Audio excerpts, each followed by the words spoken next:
प्यारे बहन भाई और सत्यार्थ प्रकाश चैनल में आपको स्वागत है। साथियों, बहुत ही हर्ष के साथ सूचित किया जाता है, जैसा कि आपको विदित है, पहले से एक शास्त्रार्थ होना निश्चित हुआ है कि दिनांक 10 दिसंबर 2023 को एक शास्त्रार्थ होने जा रहा है, जैसे आप पहले अनेकों वीडियो और फेसबुक के माध्यम से देख चुके हैं। तो वही कार्यक्रम, उसी के बारे में अब मैं ये वीडियो डाल रहा हूँ। उसकी व्यवस्था किस प्रकार रहेगी, अब तक हम उसमें निर्णायक मंडल क्या रहेगा, किस प्रकार स्थिति रहेगी, इसे नहीं दे पाए थे। तो वो जो कार्यक्रम होगा 10 दिसंबर का शास्त्रार्थ होगा, जिसके विषय हैं नंबर 1, अकाल मृत्यु होती है या नहीं होती है, यानी क्या जन्म के समय ही परमात्मा ये तय कर देता है मृत्यु किस दिन होगी, कैसे होगी, किसके द्वारा होगी। और दूसरा एक मत है जो आप शारद दुर्लभ यज्ञ आपने नाम सुना होगा, ये हमारे यत्न के उपरांत प्रकाश में आया है। हमने 2 वर्ष से ही कराया है। वैसे सारदेशिक सभा ने भी इसका विवरण दिया है। पहले हमने इमलिया में कराया था पिछले वर्ष, अब के वर्ष दुजाने में हुआ है। तो जो शारद दुर्लभ यज्ञ है, इसके बारे में भी कुछ लोग बाग आपत्ति करते हैं और बताते हैं कि वैदिक नहीं है। और एक जो तीसरा विषय है जो पारायण यज्ञ, पारायण यज्ञ का मतलब है वेद का लेकर शुरू से अंत तक पाठ करना।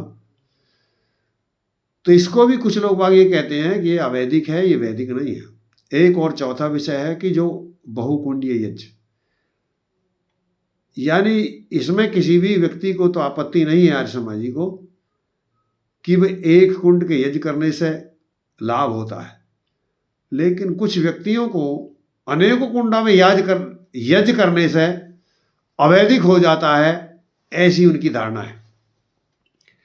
तो ये धारणा निरंतर हमारे मतानुसार, वेदानुसार, ऋषि अनुसार गलत है, और इसके लिए शास्त्रार्थ हो रहा है।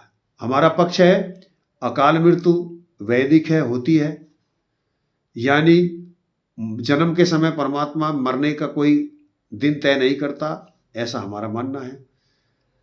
दूसरा, शारद दुर्लभ यज्ञ पूर्णतः वैदिक है और उसका पूरी तरह विधान है, और उस विधान अनुकूल ही हमने किया है।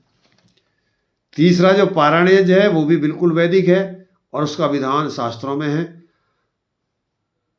और जो चौथा विषय है बहुकुंडीय यज्ञ, वो भी हमारा विषय स्पष्ट है कि वो वैदिक है और होनी चाहिए। और इस विषय पर हम शास्त्रार्थ पहले करा भी चुके हैं और इन विषयों को सिद्ध भी कर चुके हैं।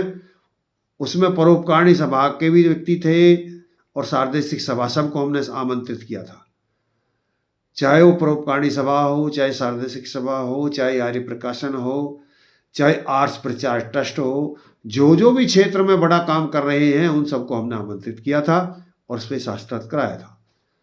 और वो शास्त्रार्थ गौतम नगर गुरुकुल में हुआ था। हमारे डॉक्टर सुरेंद्र जी जो कुलपति रहे हैं वहाँ के हरिद्वार के गुरुकुल कांगड़ी के, जिन्होंने मनुस्मृति का शोधन किया, वो उनकी अध्यक्षता में कार्यक्रम हुआ था और वो चारों विषय सिद्ध हुए थे।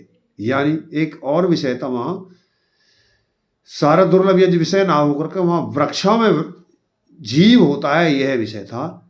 और चारों विषय जैसे निर्धारित हमने किए थे वैसे ही वे सिद्ध हुए। लेकिन कुछ व्यक्ति इनको पुनः शंका हुई और मूल रूप से अब जो इसमें संयोजक हैं श्री हमारे कर्ण सिंह आचार्य जी, ये उसमें विशेष करके इनको आना था और उसमें आ नहीं पाए थे। अब जो आप कहेंगे कि फिर इन किन विद्वानों के बीच में ये विषय हो रहा है, तो ये विषय जो शास्त्रार्थ जो हो रहा है, ये एक महेंद्र सिंह आर्य है, यानी मेरा नाम ही महेंद्र सिंह आर्य है। महेंद्र सिंह आर्य महर्षिदयानंद वेद संस्थान और राजार्य सभा का मैं राष्ट्रीय अध्यक्ष हूँ। हमारा ये कर्तव्य बनता है कि जो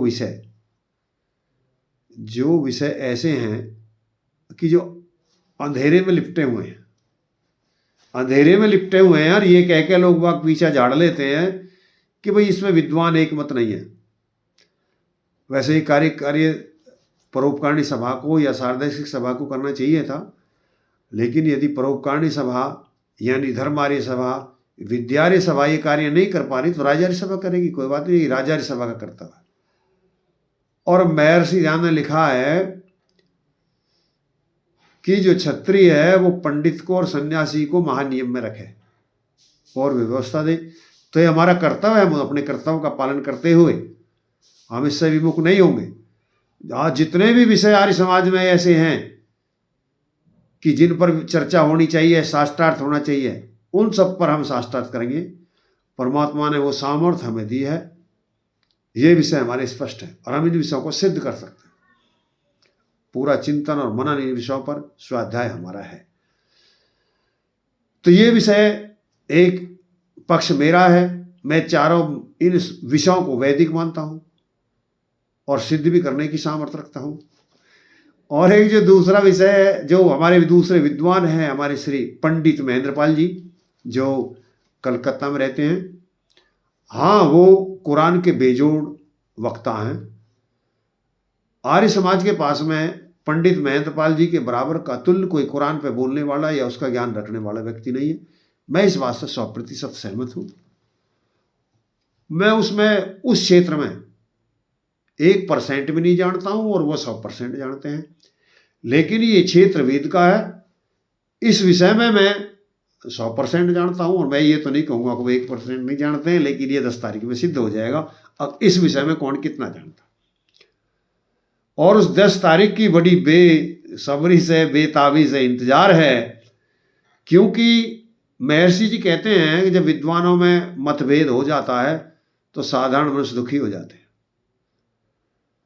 और ये विषय इधर उधर उठाया जाता रहा है कि ये पारायण यज्ञ नहीं होने चाहिए, बहुकुंडी यज्ञ नहीं होने चाहिए, लेकिन इन पर कोई विशेष चर्चा नहीं हुई। लेकिन हमने इसका बीड़ा उठाया। एक बार हमने शास्त्रार्थ जीत लिया है, अब पुनः हम ये शास्त्रार्थ जीतेंगे। और कोई तिवारा भी आएगा तो हम कोई रोक नहीं लगाएंगे। हमारे यहाँ कोई रोक नहीं है, कोई भी आए, कभी भी आए। अभी तो पंडित महेंद्रपाल जी आ रहे हैं, ये शास्त्रार्थ कर जाएंगे, फिर काई का रह जा मैं नहीं था, और नहीं तो मैं कर लेता तो वो फिर आ जाएगा। हम चुनौती हमने दर्जे खोल दिए। इसी विषय पर मैंने सुरेंद्र जी से बात की थी, उन्होंने कीजिए वो सिद्ध तो हो गया और ये फिर आ जाते हैं। मैंने कि कोई बात नहीं, आने दो। उन्होंने तो ये कह के नहीं आए कि जी मैंने तो एक बार कर दिया, कोई माने या ना माने, लेकिन हम जब तक मनाएंगे जब तक कोई मानेगा नहीं, क्योंकि हम जानते हैं पाइथागोरस की माली प्रमेय को सिद्ध करनी जानता तो कितनी बार सिद्ध करवा ले, हम कर देंगे। और जिन पर सिद्ध करनी नहीं आती वो करोड़ों व्यक्ति मेहनत कर ले, वो नहीं सिद्ध कर पाएंगे। तो हम इस विषय में पारंगत हैं, हम पारंग हैं, पूरा जानते हैं और हमको दिक्कत नहीं है, हम सिद्ध करते हैं। चलो, एक तो पक्षी एक, दूसरा वो है पंडित महेंद्रपाल जी जो जैसे मैंने बताया वो कुरान के मर्मज्ञ विद्वान है, हम कोई दो मत नहीं है और हमें उनके ऊपर गर्व है। और वो अनेकों बार हमने अपने गांव में भी बुलाए हैं। जब तो मैं बाल्यावस्था में था जब ही से उन्होंने गांव में बुलाए थे हमने। और अभी हमने बहुकुंडी यज्ञ भी कराया था, बम्बावड़ के अंदर 101 कुंडी का यज्ञ किया था, उनमें भी उसको विशेष वक्ता के रूप में बुलाया गया था, वो उसमें आए थे। और उस समय उनको उससे कोई आपत्ति भी नहीं थी। बहुकुंडी यज्ञ से ना उन्होंने अवैधिक बताया था, लेकिन वहाँ एक विषय चला था, शास्त्रार्थ होना था श्री कर्ण सिंह आचार्य जी के बीच में जो इसके संयोजक हैं।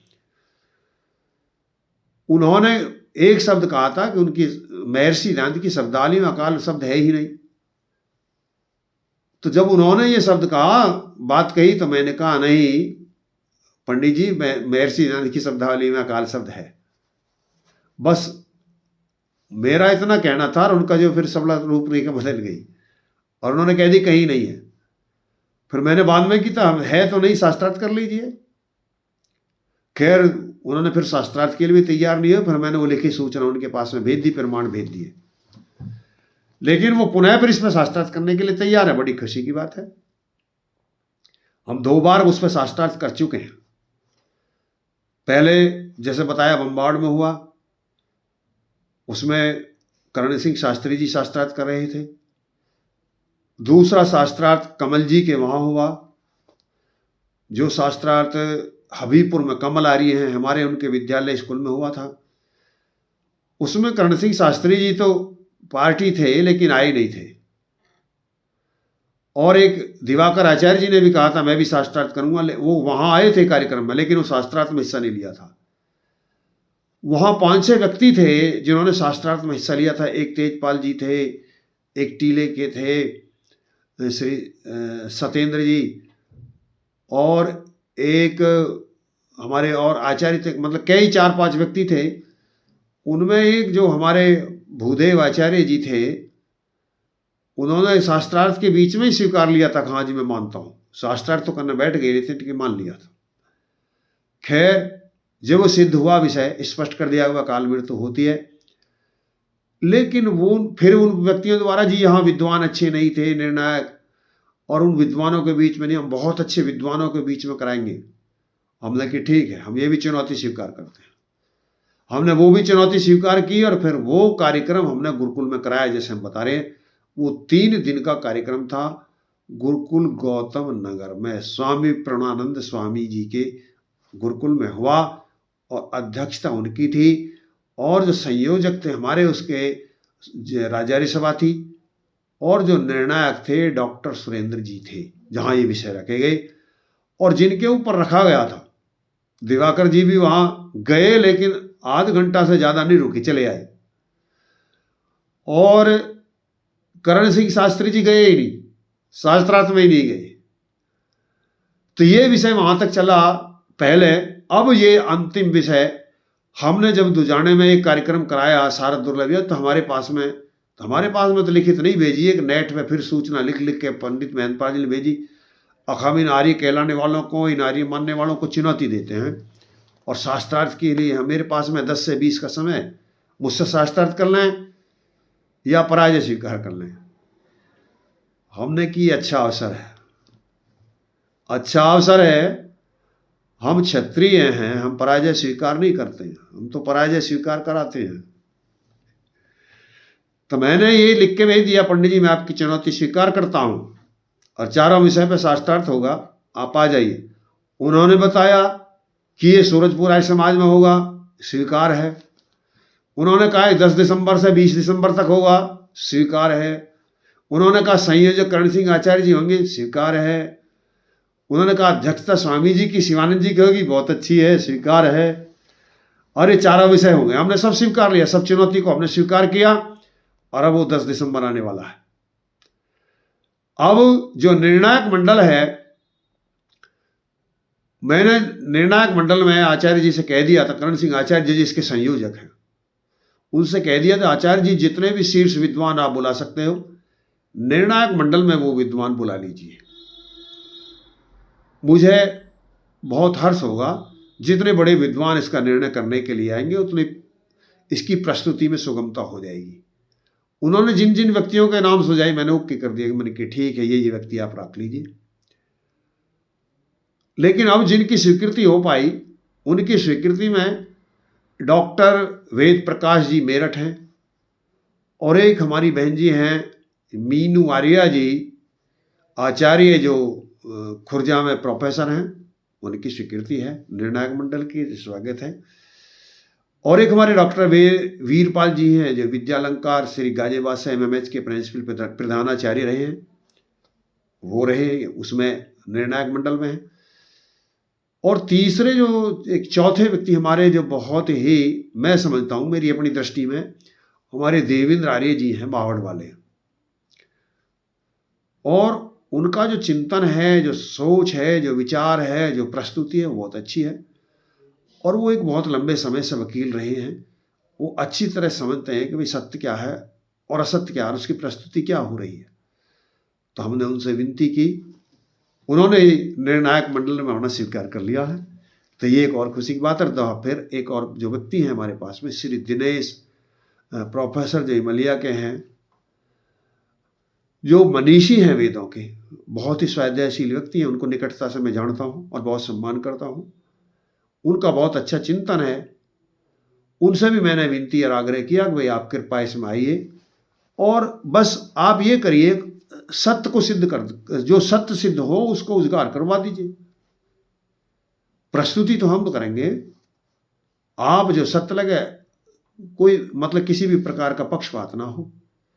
तो ये इस कार्यक्रम के जो अध्यक्ष होंगे हमारे स्वामी शिवानंद जी महाराज होंगे, संयोजक श्री कर्ण सिंह आचार्य जी होंगे और संचालक श्री डॉक्टर हमारे राकेश कुमार आर्य, जो बहुत ही स्पष्ट वक्ता कहूँ और अनेकों ग्रंथ जिन्होंने लिखे हैं, अनेकों ग्रंथ जिन्होंने लिखे हैं और वो अपनी प्रस्तुति करने में सक्षम होते हैं। मैंने जहाँ भी देखा है उनको, मतलब वो निर्भीकता से किसी का बिना पक्ष लिए सभानुकूल अपना वक्तव्य दे सकते हैं।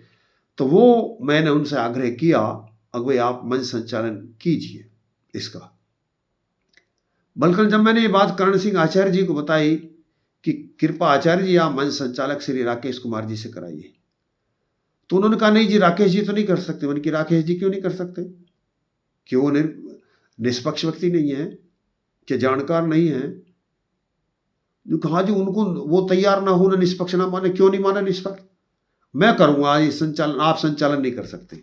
आप पार्टी बनिए मन की, आप पंडित महंतपाल जी के साथ हो जाइए और शास्त्रार्थ करने के लिए पार्टी बनिए। आप खूब अपनी बात कही है, कोई रोक थोड़ी रहा। आप बनो पार्टी, आप संचालक नहीं बन सकते। तो खैर ये बात निश्चित हो गई, हमारे राकेश कुमार जी संचालक बनेंगे, संचालक रहेंगे। और ये कार्यक्रम मैंने पहले ही मुझे बताया गया था, भाई हम 12 तारीख में 2 दिन का करेंगे। संयोजक ने मुझे बताया था 12 तारीख में और 13 तारीख में हम ये करेंगे, 2 दिन का कार्यक्रम रहेगा। मैंने कहा ठीक है, लेकिन संयोजक जी ने फिर बदल करके कहा नहीं जी हम ये 10 तारीख में करेंगे और एक दिन का करेंगे। मैंने कि ऐसा है, 1 दिन का कर लो या 1 घंटा का कर लो, जब तक चारों विषय साफ नहीं होंगे शास्त्रार्थ समाप्त नहीं होगा। 10 बजे शास्त्रार्थ शुरू हो जाएगा। 10 तारीख में तारीख वही रखी गई है, स्थान वही रखा गया है, सब व्यवस्था वही रखी गई है जिन्होंने चुनौती दी है। लेकिन जब तक विषय स्पष्ट नहीं हो जाएंगे, जब तक शास्त्रार्थ बंद नहीं होगा। पहला विषय जैसे हमने बता दिया अकाल मृत्यु पर होगी। हम पहला ही मृत्यु उन्होंने की कि पहला देव यज्ञ पर करेंगे, उसके करेंगे बहुकुंडीय पर। क्यों भाई? बहुकुंडीय पर उनको आपत्ति नहीं थी, न तुम्हें आपत्ति थी। बहुकुंडीय यज्ञ में तो तुम गए थे, तुम्हें जो आपत्ति थी अकाल मृत्यु पर हुई थी। यानी जो सबसे पहला विषय विचाराधीन है और जिसके लिए तुम समय रखते रहे हो, आए नहीं हो, पहले उस विषय पर शास्त्रार्थ होगा। अकाल मृत्यु पहला विषय होगा, उस पर शास्त्रार्थ होगा। और जब उस विषय पर निर्णय हो जाएगा फिर दूसरा विषय की प्रस्तुति करी जाएगी। फिर दूसरा विषय होगा शारद दुर्लभ यज्ञ। जब शारद दुर्लभ यज्ञ पर विवेचना हो जाएगी और उस पर निर्णय आ जाएगा, फिर तीसरा विषय होगा पारायण यज्ञ। फिर उस पर शास्त्रार्थ होगा और शास्त्रार्थ होने के बाद में जब उस पर निर्णय आ जाएगा, फिर आगे जो है चौथा विषय उठाया जाएगा। फिर चौथा विषय जब आएगा जब शास्त्रार्थ का निर्णय हो जाएगा चारों, फिर चारों विषयों का जब निर्णय हो जाएगा, जब शास्त्रार्थ की घोषणा हो जाएगी। तो ये इस प्रकार शास्त्रार्थ होने जा रहा है। और जब तक ये शुरू तो हम कर सकते हैं, लेकिन अंत पहले निश्चित नहीं कर सकते। ये 1 दिन भी चल सकता है, ये 2 दिन भी चल सकता है, ये 3 दिन भी चल सकता है। जब तक विषय सिद्ध नहीं होगा, जब तक हम इसको सिद्ध करते रहेंगे। हमारे सामने ये कोई किसी को अवसर नहीं होगा, ये किसी को अवसर नहीं होगा कि वो बीच में जाकर के ये कह दे कि मेरे पास में समय नहीं है। क्योंकि पंडित महेंद्रपाल जी ने 10 दिन का समय दिया था, 10 तारीख से 20 तारीख तक का समय दिया था। उन्होंने ये समय दिया था, उन्हीं के समय में हमने अपना समय रखा है। हमें तो कार्यक्रम करना था 17 दिसंबर का, हमारा पूर्व निर्धारित कार्यक्रम था, लेकिन हमने वो निरस्त कर दिया इस कार्यक्रम के लिए। अब हम ये कार्यक्रम करेंगे तो ये 10 दिसंबर में 10 बजे शास्त्रार्थ शुरू होगा। अब जो व्यक्ति दूर दराज से आने चाहते हैं, हमने पहले नंबर भी लिख लिख के दे दिए हैं, वो आ सकते हैं। और दूर दराज से आने व्यक्ति 10 बजे तो नहीं आ पाएंगे।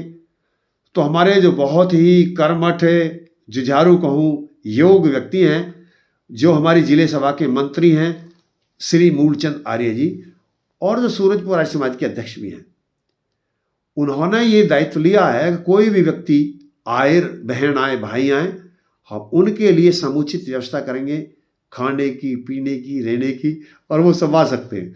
तो एक कितने खुशी की, हर्ष की बात है कि जो हमारे बहन भाई बहुत दूर से आना चाहते हैं और इसमें आनंद लेना चाहते हैं, पहले देखा होगा महर्षि दयानंद शास्त्रार्थ करा किया करते थे, दूर दराज से लोग बाग सुनने के लिए देखने के लिए आते थे, और वो एक इतिहास बन के रह गया। मैं बहुत धन्यवाद करूंगा पंडित महंतपाल जी को कि उन्होंने ये चुनौती दी और ये शास्त्रार्थ की परंपरा जागृत की। लेकिन मैं उनसे ये भी आशा करूंगा कृपा वो इसमें आए जरूर, शास्त्रार्थ में आए जरूर, जिससे ये विषय स्पष्ट हो जाए, आगे कोई ये दुसाहस ना करे। क्योंकि जो कर्मठ योगी हैं, जो योगी पुरुष हैं आर्य समाज में, कर्म योगी हैं, जो कर्मठी हैं, वो पुरुषार्थ कर रहे हैं, पारायण यज्ञ करा रहे हैं, सारा दुर्लभ यज्ञ कर रहे हैं, बहुकुंडीय यज्ञ कर रहे हैं, लेकिन कुछ आलसी प्रमादी व्यक्ति ईर्ष्यावश उनका विरोध कर रहे हैं। तो ये विषय स्पष्ट हो जाना चाहिए, अभी पता लग जाए भी सत्य क्या है और असत्य क्या है। तो साथियों, ये शुभ सूचना देते हुए आप लोग बागों को बहुत हर्ष हो रहा है और ये 10 दिसंबर में ये विषय स्पष्ट हो जाएगा।